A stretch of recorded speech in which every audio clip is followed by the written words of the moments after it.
Okay then. Okay, well, suddenly I'm sounding a bit more Australian than I like. Sorry if I do that. Oh, the music. Does anyone recognize this? Sorry, wrong country.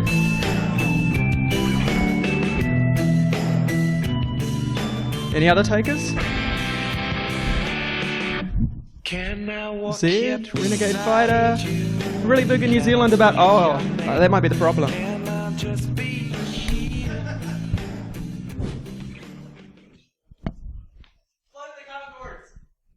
Someone's been reading my speaker notes. I'll get there. I am not from the 70s. I might be a bit behind, but I'm not from the 70s. Okay, so this is a session similar to what I presented at Black Hat last year. In fact, it's basically the same slides with some updated content and a more informal delivery, more in fitting with a BSides. I'm not in a suit or a dress. I am not standing here selling you things. I do have business cards. I'm a consultant. I'm sorry, it's a failing of mine. Multipath TCP, breaking today's networks with tomorrow's protocols. And I've also lost my voice rather a little bit from the rest of the week, so we'll see. All right, so who are we? Well, there's one of me. However, this work was first done with a colleague of mine, Patrick Thomas. We released it at Black Hat last year. I am a senior security consultant. It's not near Cisco anymore. Now we are a part of Cisco, and my thingy doesn't work. Oh, wow, my animations are messed up. My weaknesses, before we get to my strengths, my weaknesses are I am cynical. For those of you who have talked to me, you would understand that. I'm sorry. No, I'm not sorry. Uppity. I am proudly uppity. I will tell you what I think, and I will do what I want. I am not going to be put down. I am not going to be pushed around. I will fight with the best of the men in this industry. Oh yeah, and I actually read RFCs. That might be my worst weakness of all. I don't just implement, well no, I don't implement them. I read them, I put them together, I break them. People don't read the documentation nearly enough in this industry. And I presented with Patrick Thomas at Black Hat. He's also a senior security consultant, penetration tester at NeoHapsys/Cisco. He has more of an application security focus. I'm more of a generalist. Okay, so why are we here? We're here because Multipath TCP, MP TCP, changes fundamental assumptions about how networks work, about how TCP works. And we can use it to break things today, and we have to prepare for this or similar protocols, similar changes to data flows, net flows, or we're going to be left behind. Well, it sort of changes things. I mean, if you're not using layer 4, it looks the same. If it's not related to the TCP layer, it looks the same. If it is layer 4, if it is TCP, buckle up, it's going to be a bumpy ride. As is this talk when I have 2 drinks in front of me. Okay, so let's give a simple example. Okay, so we'll curl to a website. Curl 192.168.88.164. Not particularly interesting, and we have the response. Okay, that's not interesting. Let's just look at it in Wireshark. We do that, we follow the TCP stream. Okay, that looks all right. But where'd the response go? How do you get a valid connection without a response? When it was up there, where did it go? So maybe a simpler example. Use Netcat to open a connection. I want to connect to 192.168.125.3000 IP address. Doesn't matter. I sound like I'm selling horses. I'm very sorry. Port 3000 and wait, what's this? This is odd. We have like 10 different connections here from different source ports, different source addresses.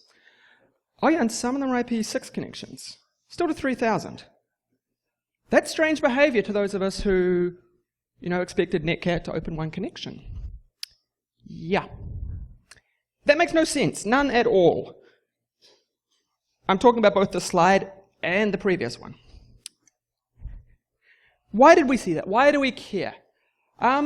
Let's start talking about Multipath TCP in a little more detail, but before we get there, let's talk about TCP. Why do you want to change TCP? There are some limitations in the way networks have worked and some use cases that we're seeing more and more that people just aren't using. High availability, TCP doesn't do that on its own. Link aggregation, if you've got 5 connections, you can only use 1 at a time for any given TCP connection. Multi-homing. Yep, you only use 1 IP address at a time. and mesh networking, forget about it, it's going to be a nightmare. Multipath TCP adds functionality to TCP while keeping its character the same. It is still TCP. It works over existing infrastructure because it is TCP. Maybe a little bit more TCP than normal because it's more end-to-end than we've seen before. However, like a lot of changes in this industry, security tools aren't ready and nothing much understands it. And that includes security tools. To do some level setting before I continue, because there was some not so fun media attention around Vegas last year, like, oh look, it's insecure, oh look, it's broken. I like multipath TCP. This is not a vulnerability, this is not an exploit, this is a paradigm shift. This is a natural change in how networks work. It's more of a culture shock than a security vulnerability. We want it to succeed. We like TCP. And security is not ready, and network security people have a habit of killing things they do not understand or do not like. Those are the bigots of the IP space. So that was the background. Okay, so what got me thinking about this? Sometime a while back, I saw a link on Hacker News, like a few other people in this room probably do. And it led to a blog post and contained an image, and then I noticed some other media outlets started covering it. Okay, so this must be an important thing, a big thing that people care about, including the register, if they're mentioning it, whatever. Those guys aren't always the most positive about anything. They bite the hand that feeds IT, I think they say. But what came next was what was actually the most concerning. People talked about it, the media cycle moved on, even though a fundamental change to TCP was underway. This is all at the IETF level. This has all been implemented. Not rolled out widely yet, but the rate of change for this sort of technology is amazing. We'll see what I mean by that in a moment. It was unprecedented and the media just went quiet because there wasn't money in it. You couldn't sell it. It wasn't something that was immediately impactful. It wasn't cyber. And they stopped talking. And that worried me because things like this break all of our tools, all of our toys. People were thinking of the security of the thing itself. They were looking at the protocol, doing threat analysis. Can I hijack it? Can I do things with the protocol directly? From looking at that, that's really solid. They have a better state than TCP. But when you look at the things around it, the firewalls, no one was paying any attention. Engineers, they have their problem at hand, and they solve the problem at hand, and they tend to ignore the other problems around them because their brief is to do this one thing. And if you change a protocol, you change everything it could possibly ever go over, even if it's a train. I don't know what that was. Okay, so what does this mean for things today? What does this mean? And what could it mean a decade from now, 5 years, 10 years, 15, 30 years? A lot of this stuff does not matter today a lot, and probably won't matter in 5 years. But like IPv6 10 years ago, this or something similar is going to be huge and a lot of impact, and we need to be ready. And of course, this is a hacker conference, so some of the proof of concepts and tools and things like that to show that this isn't entirely academic. Before I can talk about it, I need to give you a bit more technical introduction, why it is, how it is, what does it do, how is it implemented. So, most of the people in this room know that TCP implements connections between an IP and a port and an IP and a port, according to the older documents, without regard to path. A TCP connection is between interfaces. And in the past, that hasn't mattered, but an interface is not an endpoint any longer, if it ever was. An endpoint has multiple interfaces. So that fundamental abstraction there, that TCP IP is between an IP and a port and an IP and a port, that is what multipath TCP and similar technologies want to change. That was a distinction without a difference in the one interface world, but now, not so much. A multipath TCP connection, how do we define it? We define it with a connection ID, a connection identifier, and when I'm talking about multipath TCP, what it is it's a whole lot of TCP subflows strapped together with an additional TCP option. It's backwards compatible, it's TCP. It's designed to be backwards compatible, it's designed to give you performance at least equivalent to now. And security at least equivalent to now, which, isn't necessarily that hard. Just to show what it looks like when you see some flows, a single flow is basically TCP. It's exactly the same thing. Let's add another network, add another flow. So it's just two connections adding to one overall data flow, or three. It's N, any number of connections adding to one connection data flow. Any number of TCP connections being used, being aggregated. Map the data wherever you want. The sender decides where it goes. That's going to become a lot more important later on. And like a Hydra, any number of the flows can be killed, and as long as one's open, it'll keep going. Which, if you're doing resets on your IDS, that's a little bit of a problem. You can re-add connections at any time as long as there's something there. That's a detail we don't need right now. So, as I said, seamless roaming, link aggregation, those are the common things we see. And when you look at it in the network stack, it's just strapped on between, it's a header. So it's strapped on between the main header, it's an option in here. That's all it is. Everything else, standard TCP. If you open up in Wireshark, you look at the TCP options field. There it is, TCP option 30. Something you can see, you can dissect in Wireshark if you know to look for it, if you know what it means. And because it's a network protocol, it needs to do some things which TCP doesn't do, and that's where the subtypes come in. Subtypes are messages to do particular protocol operations. For instance, to a flag to say that I support it. And if another flag to say that I want to join an existing connection. There's some state already set up, I'm going to join it. And how do I want to map my data? I want to address advertisement. I'll get to that a little later. That has some fun implications. Remove address, the inverse of the advertisement, and a few other things. Just a few messages to add functionality that isn't there. In the Linux implementation, there are a couple of different ways it manages paths. There are two of them that manage present full mesh, end of ports. Details don't matter just yet. The thing to know is the TCP stack does all this. Your application does not need to be changed. I can run Metasploit over this stuff as long as the endpoints support it. So I said there were end of ports and full mesh. End of ports are simple. Let's just fragment across multiple streams from across one path. When you get to full mesh, everything to everything to everything to everything. That gets a little more interesting to understand when your data is getting mapped across all of those as determined to be the most efficient or the most useful. Okay, so it's a TCP handshake with some additional details. Additional data sequence numbering for the overall connection, additional data mapping for the overall connection, some authentication. So the first one is when you send that join request to join an existing connection. That's HMAC'd, there's some secret sharing in there. Fast close is the same thing. It's equivalent of a reset, but when you try and kill all the connections, that's authenticated now. You can't just send a blind reset. You need to understand the cryptographic secrets that were sent through. And as I said earlier, the packet sender decides which data goes down which path.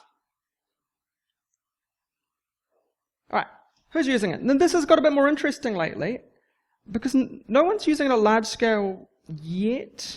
There's a few people talking about it. There's talk of upstreaming it to the Linux kernel.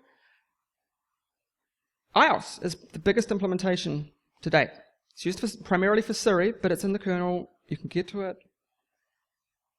And that means that most networks will have some degree of multipath TCP traffic flowing over them. There's also some experimental things that are being built out as proof of concept, some of which probably will take off. But given that no one's actually using it, there's rather a lot of implementations available. Surprisingly, implementations or awareness in devices and in manufacturers. As I say there, Linux, BSD, and Android, you can get implementations and hook them up right there. Other commercial kit is a little fuzzier. whether it's aware of it, whether that's the ability to kill it or the ability to turn it on, but in some quite big vendors. Not Windows, that'll decide whether something like this lives or dies. When the large vendors take this on, roll it out, and the consumers see a value in it. Recently it was also added to OS X Yosemite. It's on by default. I have not worked out how to actually use it. However, if you want to get it working in Linux, that's actually not so hard at all, because there's a reference implementation available that you can just install with Debian packages. And right now, that's the way I'd recommend for most people. You can do it in about 5 minutes. You do that on a virtual machine, you strap on a whole lot of interfaces, and just like that, you have 25 connections going between the two VMs for every connection that would normally go for TCP. And that makes things look a bit more interesting. It does work in Kali, if you want to break all your other stuff that depends on your kernel version. And there are Vagrant and Debian packages available, as mentioned, which are really, really easy for a beginner to plug this stuff in. The stuff which I use for my tools, there's a Scapy implementation, Scapy, which enables me to craft raw packets and to do all this very manually, but in a way that is unanticipated by someone who expects this protocol. And we're building some tools along the way, and there were some bugs in it that were fixed, and that's the link for it, but that'll all be given at the end as well. So I've just ranted on about all this multipath stuff. What does it mean? What are the implications? What are the effects of all this? So, first one is what I've characterized as cross-path traffic fragmentation. So in the past, when we've been fragmenting traffic, it has generally been you break it up across packets, across frames, in a linear fashion. Cross-path means that we can fragment in a non-linear fashion, in a way that anyone who is watching one path will only see what comes across that path. And that's a big change from the past. It's the whole point of the protocol. Oh, I should watch the spotlight. Moving target. So I said you can add and remove addresses as you go. That makes a difference as well, because we're used to addresses staying constant throughout a connection. If I can start with an address and add a new one or remove a new one, while using multiple at one time, that makes network monitoring and flow analysis a lot more difficult. It really changes things if you're not expecting that, and even if you are. Resilience. If you do not manage to kill it completely, it will live on. It is the zombie of protocols, which is amazing if you're an end user or a botnet operator, and kind of terrifying if you're relying on a naive reset-based intrusion detection system. Because those checksums, that additional authentication in the protocol, makes a big difference. You have to track state across a large number of paths, a large number of connections, when you cannot see them all. It becomes an untenable solution to do simple resets.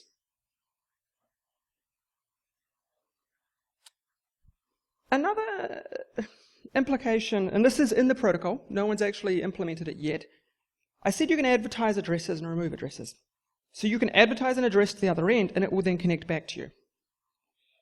This is writing reverse connections into the TCP protocol. If you're a firewall, that doesn't make much sense. So because of those four things, because of cross-path fragmentation, moving target stuff, connection resilience, and reverse connections, if you're relying on some basic assumptions in network security that we make all the time, if you're relying on the ability to see the application data, or if you're relying on the ability to associate a logical session to an IP address, or to not hit the wrong button on your button, or to tamper with streams in the middle, or to differentiate your clients from your servers based on the connection direction. If you're relying on those things, you're going to have a really bad time and something's probably going to break. So how practical are these attacks today? Right now, they're extremely practical if both endpoints support it, because it looks like a TCP stream. There is no understanding in most tools of what's going on. And even in a multipath TCP world, where you presume everything understands this sort of strangeness, this sort of technology, that's a bit less feasible to do attacks and evasions like by this, but it's definitely more possible than today. And we have to change the way we do things to ensure that we're able to respond.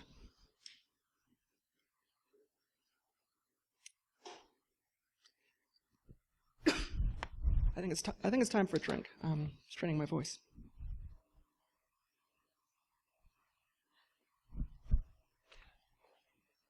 They tell me that's mostly vodka. This could be a fun talk.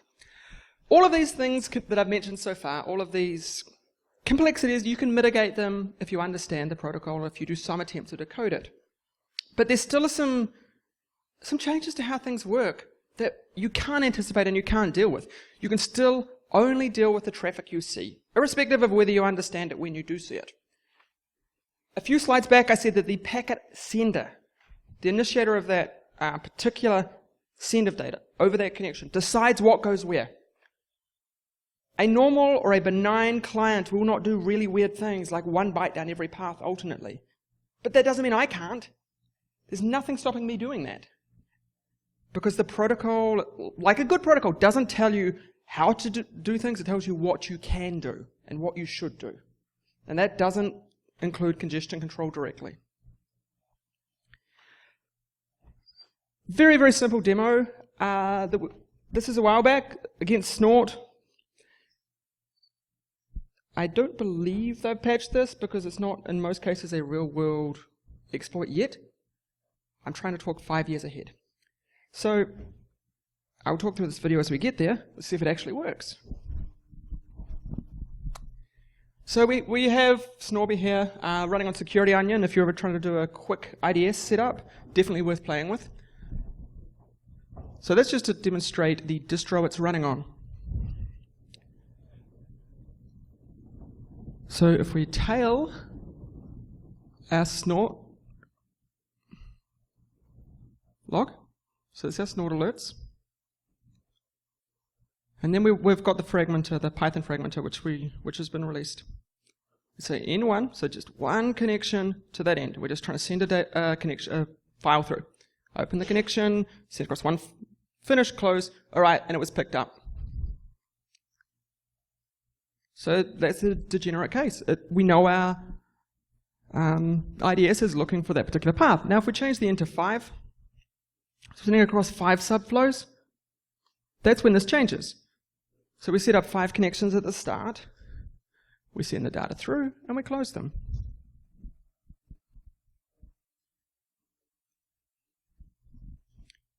And of course the IDS cannot see that because it's been fragmented across different streams, different paths. When we pull up Wireshark to look at that data, we follow the TCP stream.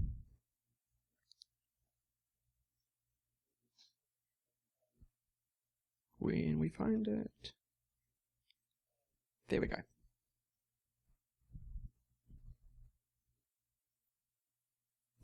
I do this instead of a live demo because live demos always end badly. Alright, follow the TCP stream, and what do we see? A nonsensical HTTP chunk. A sensible response, but the request was fragmented. We only see part of it there. That is a very, very, very simple proof of concept of what happens when you start doing this cross-path fragmentation. And of course, all of this fragmentation, all of this changes to network flows makes a big difference if you're doing perimeter security controls. And it changes things for you. How would you like and this does make sense, I'll get there, an outbound incoming connection? What sets whether a connection is outbound or incoming? Is it the direction of the flow? So, talk through an example. Multipath TCP with, a single SYN request looks basically like a TCP connection. And we get our response, still basically looks like a TCP connection, just with another option in there.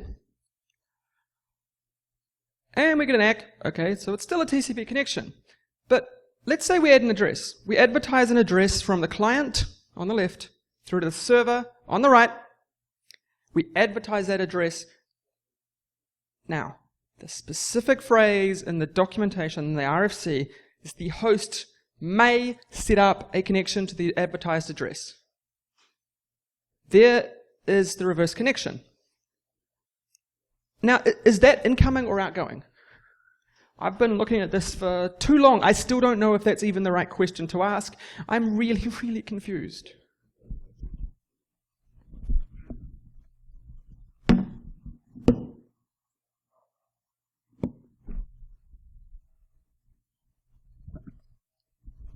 Of course, that changes things for network management as well. So let's say you are doing a flow analysis between the hosts on your network, or perhaps between your host and the internet. If you don't understand multipath TCP, they look like unrelated streams.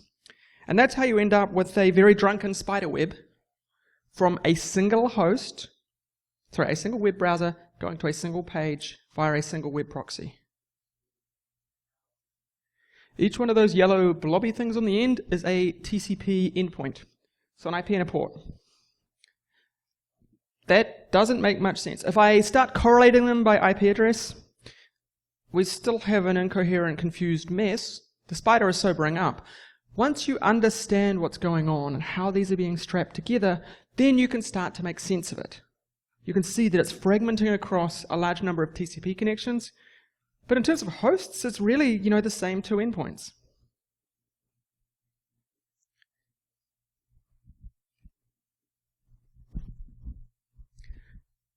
So, what do we do to prevent people using this or similar techniques attacking us? What do we do to try and maintain that control over networks?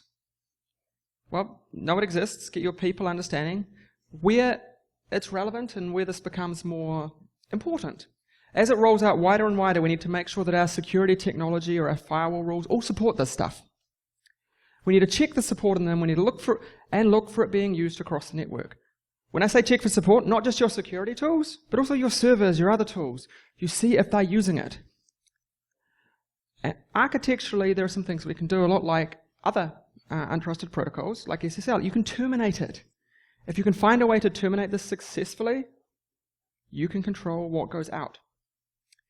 That is not as simple as it should be in the multipath world, though, because if you try and terminate that connection, if you terminate the initial setup, you're okay. If you have terminated a later connection, it will simply mark you as a path which messes with traffic, and it will drop you, and it will prefer other paths. So the act of trying to block this could mean that you tell the traffic to route away from you. It routes around problems, it routes around security. It's the whole point. It's designed to go end to end. To check for support, something we've released is a scanner which connects to a host, attempts to connect to a host using multipath TCP. It says, do you support this? How it answers tells us if it does, even if the documentation doesn't. That, of course, accomplishes three things. It first of all checks for apparent support. It sends a message with that flag and sees if it answers. And then it tests if it actually understands it. There are some servers around, particularly some of the ones behind the Great Firewall of China, that if you send, say, a multipath capable option, it will answer you with it for no apparent reason other than to just echo the TCP options back at you. And that, of course, that first check will not find that. So the second one is test for that actual support. The way we do that is by asking to join a non-existent connection, to which the server will say there is no such connection. But if it doesn't understand multipath, it just sees a TCP connection coming. And that state difference enables us to determine whether it understands it. And of course, the very act of doing this enables us to check the network path end to end as well. If it gets through, you know that it got along that path. So as I was saying with the scanner, using a multipath capable SYN, we got a response. Is that genuine? To find out, we do that join to that invalid connection ID. I want to join that garbage connection. Are you going to let me? If it replies with a reset, it's a multipath host. If it replies with an ACK to accept a TCP connection, it's just a standard TCP host. You can also strip out the option. Terminate it with a transparent proxy is one option. Especially, this can be interesting if you terminate it with a proxy along that primary path, because you can still use multipath to it. You can control the paths to it, and then what goes out is yours because it's a proxy. Firewall rules, you can strip it out. Just strip out TCP option 30. Things get a bit more complicated with active network security though, because if you want to track and modify multipath TCP traffic, you've got to capture that initial handshake that shares those encryption keys, and then you have to perform some quite complex calculations to work out which connections are associated, what is the correct checksum. And that only works if you see all the traffic. If you don't see all the traffic, you're going to lose that state and be incapable of interfering with it.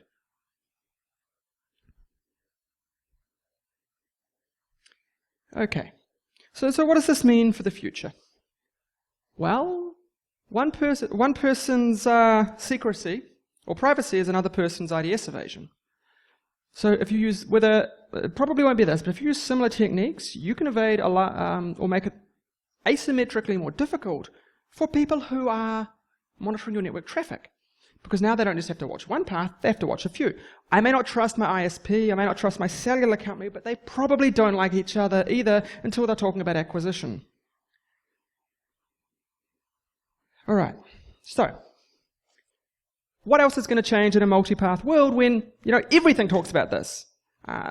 What's going to change that our security models can't adapt to? This is where I get to some of my more interesting stuff that I haven't worked out what to do with.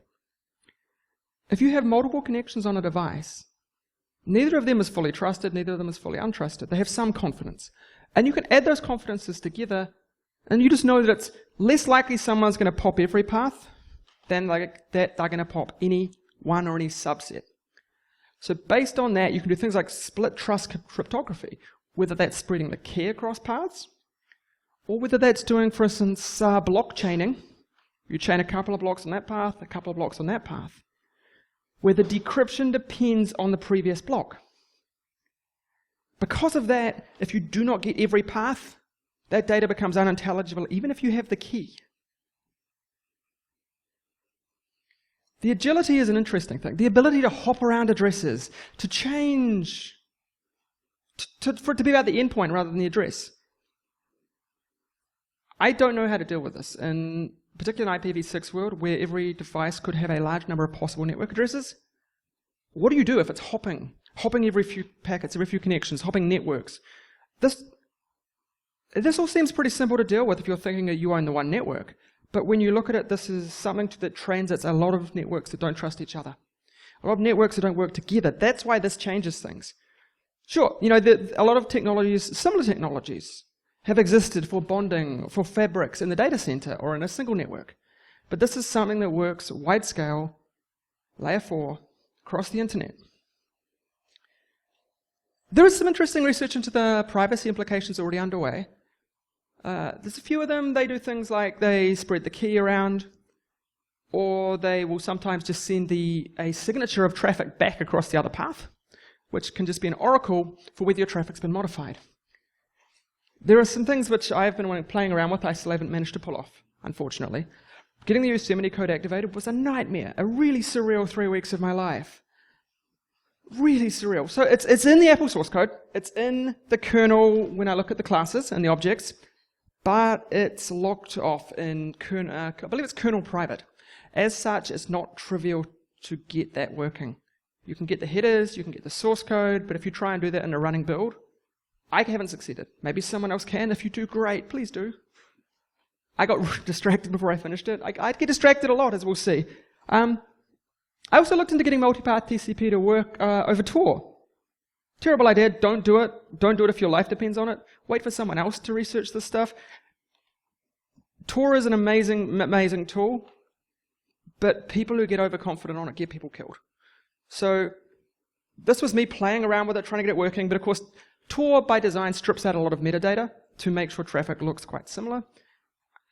And to this time, I haven't successfully managed to get that working. Also got distracted. And the scanner I released was really painfully slow, but it worked. And I looked at pushing it down to L2 sockets in SCAPI. That is not trivial because of the way SCAPI handles state. Again, it proved its point. You can still use it to scan things, but if you want to scan the internet, come back in like 3 million years. It's not very fast. But it is effective, and the techniques are scalable if you implement them in other languages. I got distracted. Yeah, it happens. There's some more things that I've been playing with that I've mentioned to some people that aren't necessarily related to multipath TCP, but spun off from this work. And this is the more interesting stuff, actually, in my book now. So you can generalize these attacks. When I talk about cross paths and multiple connections, there's nothing that says it has to be layer 4 that does that. You can do that in a protocol such as HTTP. As I discussed at HashCon East a couple of weeks ago, HTTP range requests where you can pull different parts of the file, you can do analogous things. You pull different chunks in different paths. Anyone who's doing binary reassembly along that path is just not going to be able to do it. I'm good. And then I started thinking more generally, well, if I've got multiple carrier connections, what do I do? Oh, wait, digital radio has similar techniques.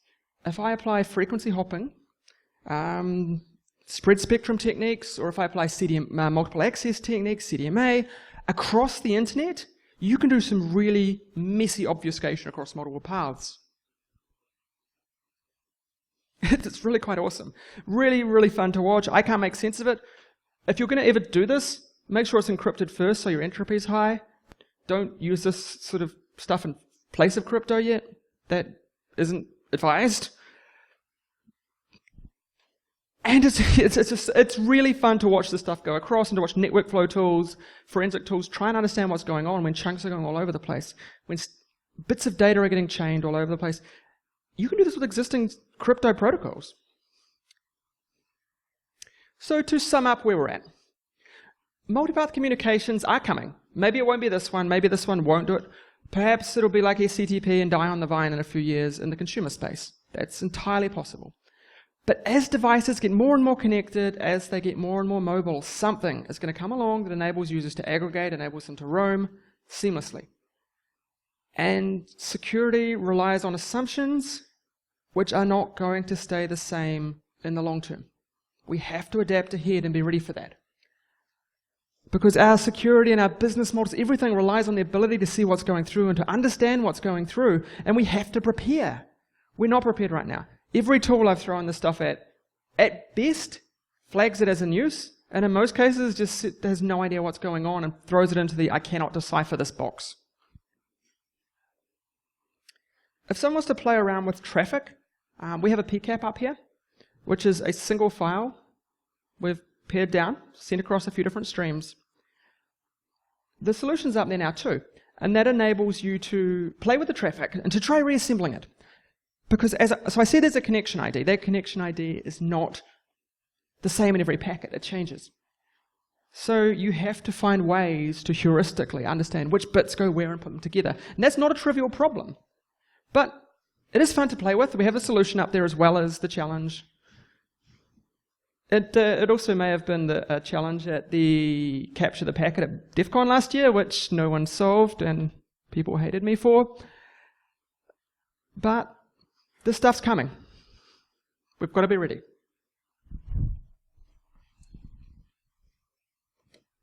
Questions, anyone?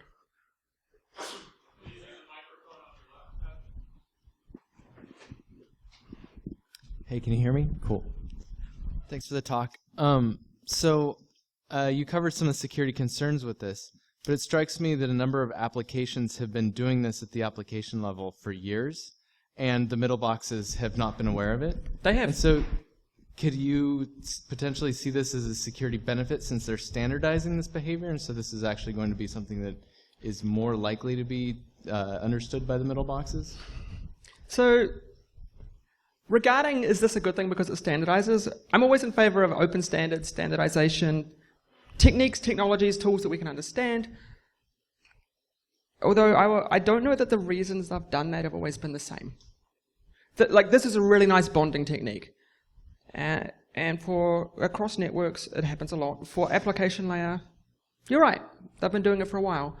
And if they can standardize on this, maybe we'll take some of the stupid out of the hands of developers and we'll try and actually solve it once and for all, rather than letting every single person try and do it themselves and make mistakes. Okay. Is there, since you said, since the talk was MP TCP, do you know if there's an MP UDP? It doesn't seem to make as much sense because it's stateless, but I just wondered if there was such a thing. It seems like if that were going to be done, it would be handled at the application layer. There isn't a strictly multipath UDP. I believe I did see a multiple source UDP, or like you can do it with multicast as well. Similar things, depending how you define it, where certain subsets of channels are bonded together, certain subsets of packet flows. But you're right, it's stateless, so it's sort of antithetical to UDP to do that. There has been some stuff come out recently about strapping SSL into this and wrapping your SSL across multiple paths. That's really interesting. I don't know where that's going to land, but there's a lot of IETF and research publications out there on that are really interesting to read.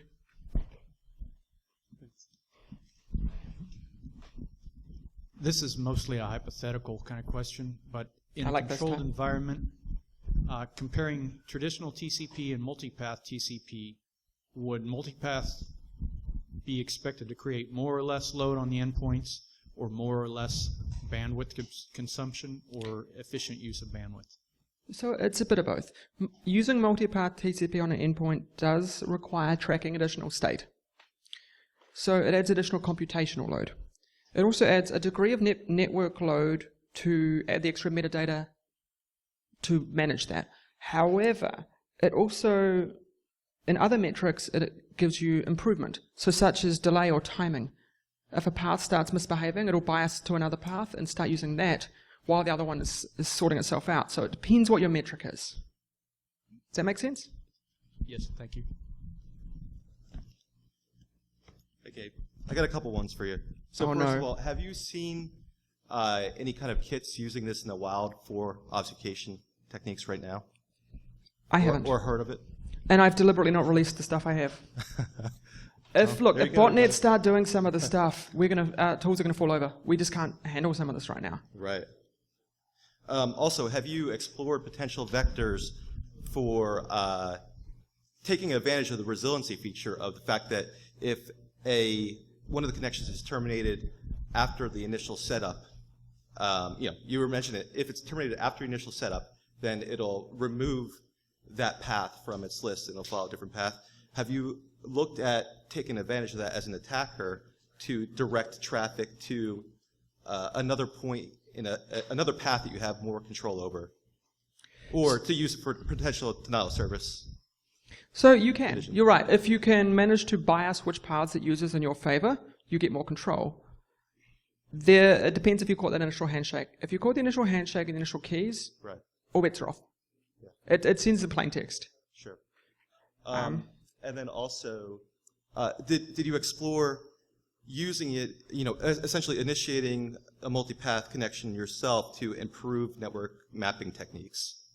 I have looked into that, yeah. Okay. So some of the stuff is you can do adding addresses, for instance, and if I tell it to connect to another address, it will never actually tell me whether it succeeded. And the problem there is, I looked at that as a mapping technique or a NAT traversal technique. It doesn't work because it actually does its own handshake. Okay. It's bilateral. Yeah, I'm thinking maybe initiating it from, my client host, and then me purposely dropping one of the connections and letting the endpoint redirect over a secondary network. So that now I can look at the path in some of these other paths that it's initiating and get more of an idea of what the network looks like. I haven't looked at that. That does sound interesting. Yeah. When I was thinking that through, there was something that came up. So the main reason that won't make a whole lot of difference is nothing actually implements the reverse connections yet. Okay. For good reason. Gotcha. That breaks everything. If you start doing reverse connections in the protocol, NAT traversal is a protocol feature. So it's all initiated from the client side, all the right now, everything conditions. is initiated from the client side. Okay. I say client side. If the server has multiple addresses, it will sometimes connect out. Okay. But it won't connect out to an advertised address. It will connect out to the original address, which means it's easy to associate. And the last one, I promise. How are they tracking the state tables? Now, I'm guessing there's a whole lot more connections in endpoints. There's obviously a number of more connections in endpoints. Does it increase exposure for things like a classic SYN attack, SYN flood? They've added the equivalent of stateless SYN cookies to it, so that you actually need a third step at the handshake before the state's set up. The third step at the handshake sends both sets of keys. Okay. The other side only needs to store the hash to expect. Okay. But when you talk about state, you actually have a very good point, because there is so much more state to track here. Right. If I'm trying to do network monitoring and track this, I have to track possibilities as well as actual content. And that gets really difficult, particularly if, so I've said there's HMAC and cryptographic comparisons. Well, if I start sending you false checksums, that adds computational load to you at a very asymmetric way. So that would be where the DOS comes in. That's interesting. Very cool. Thank you. Thanks. So you mentioned, RF communications techniques. Have you tried to apply any frequency hopping techniques to analyzing this traffic when you have visibility to all nodes and all paths of communication simultaneously? I have, and frankly, in most cases, it's pretty easy when you do it naively, because there's no noise. There's no noise in this space. Wherever you send the data, you have to start padding it with noise. Because you'll just know, I see this connection, I see that connection, I see that connection, and you can use timing. If you start injecting noise and then hopping across through the noise, it gets a bit less deterministic. Start mixing in DSSS codes. But yeah, you're right. If you just do simple naive hopping, it's really easy to work What through. about correlation with the MAC address layer? Is there any benefit to correlating the any multipath analysis with the physical link layer? It depends whether your IP address is a link to the physical layer. So if you've got 5 interfaces and it's changing IP address, but the physical interface is staying the same, you're right. It's IPv6 and something like that, something that's stateless or switches around a lot, yes. MAC address, getting that any linkage you can get is advantageous. Even if that's at the data level. If you can see something in the data which enables you to connect them together. Because right now, the main way to correlate these, which is in that challenge solution, is you look at the overall data sequence numbers, and you'll see this one has gaps in it. And this one has gaps in it that roughly line up. So that's actually pretty trivial to smush them together. But if you start sending false checksum stuff, that smushing starts to jam. Because you have to have the ability to know what's valid and what's not.